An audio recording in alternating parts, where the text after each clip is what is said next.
I think we got used to being in a food coma, being bloated, as a positive good thing. It's not really the case. Let's make it lighter. Let's make it better for us. This is how we're going to do it. Baked mac and cheese, less bloat edition. I'm going to start with 2 cups of almond milk. Make sure it's unsweetened and unflavored. Add a pinch or 2 of salt and some grated Parmesan cheese. This adds flavor. I have some chickpea rice here. This is going to be my thickening agent. No flour. That's our first line of defense for no bloat. Then comes my cheese. I mix 1 cup of Gruyere with 1 cup of good plant-based cheddar. It tastes exactly like regular cheddar cheese. That's our second line of defense. Incorporate all those ingredients together. Now this is far different than my original baked mac and cheese. My original mac and cheese, though delicious, uses 2 cups of half and half and a 1/4 cup of flour. Now comes my elbow macaroni.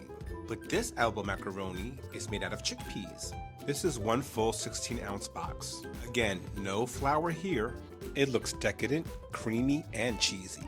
Now spray your baking dish, oh my god, Corningware. You still have those? And add your No Bloat mac and cheese mixture. Get it all in there. Then I top it off with that cheese mixture that I set aside. Again, this is plant-based cheddar with Gruyere. You can't tell me this doesn't look good. And it tastes even better than that. Place this in your oven for about an hour and a half at 375. Okay, it's ready. Look at this baked macaroni and cheese. Oh my goodness. Let's taste that mac and cheese. Ooh, she's thick. And she looks very, very decadent.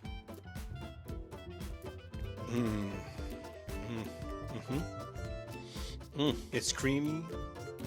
It tastes so rich, but remember, this is chickpea elbow macaroni. It's also made with almond milk. For the cheese, I did use Gruyere and plant-based cheddar. And it's thickened with chickpea rice. So there's no flour in here at all. Delicious, delicious recipe. Make it for your family. Okay, I'm going in. This smells so good, guys. This is a home run recipe, guys. I usually tell my family it's made with chickpea macaroni so that they will expect a taste difference from my original mac and cheese. So after their second helping, I tell them all about the plant-based alternatives. But be ready for at least 1 family member to still complain. There's always one. Goodbye. Hey, why not check out these other food and travel videos? And don't forget to subscribe. Thank you.